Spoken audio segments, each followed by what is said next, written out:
What are you hearing from those really far south areas like Lafitte, Grand Isle? I mean, the people evacuated Grand Isle and may not be able to get back to even assess their damage for a long time. Yeah, and we had the sheriff's office helicopter flew over yesterday, and finally we reestablished contact with the people that we lost contact with during the storm. And it was about 24 hours before anybody heard anything from anybody on Grand Isle. And there were about 20 civilians there, about 20 emergency workers, fire, police, EMS, and they're all safe. The helicopter went over and they looked up and gave a thumbs up when they came out, but the multiplex in the center of town lost its roof.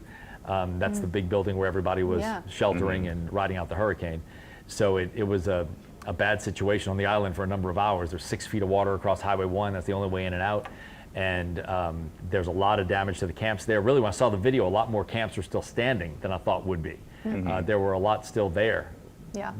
I mean, the last gust we saw before that station went out, before the pump station there, the wind reading went out. It was 140-mile-an-hour gust somewhere in that neighborhood, and that's a lot to get those gusts tearing through there every few minutes.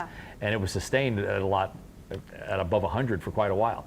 So to know that those camps did survive and a lot of the people there have places to go back to, maybe with some repairs, is certainly a positive. And Lafitte, about 480 people I think stayed there. And there were a lot of rescues over the past couple of days, people who were in their homes, elevated homes where the water came up a lot higher than they thought it would, and they had to go and rescue those people and get them out. 480, that seems like a lot of people to stay. And you know, there are some people who don't leave. They will never, And some people, one of whom I know very well, said, we're not leaving, we have a generator.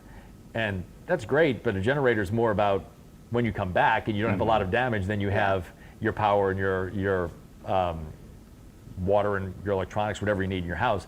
But if you have a hole in your roof and you have substantial damage to your house, a generator is not going to help you in that case. Well, there's a boat, or a bridge now out down there. Is that accessible down there that's for like people? Pouring salt in the wounds, because the Kerner Swing Bridge was hit by a barge last year and was out of commission for a little while. They get this fix in there to where the bridge doesn't swing anymore, and it was a better structure than it was before. And then another barge during the hurricane hits it again, and now it seems like, according to DOTD, their initial assessment of that is that it may not be replaceable this time, and the bridge may not reopen. There are people on the other side of that bay in Barataria that just can't get across. Can't get out. I mean, that's their way across.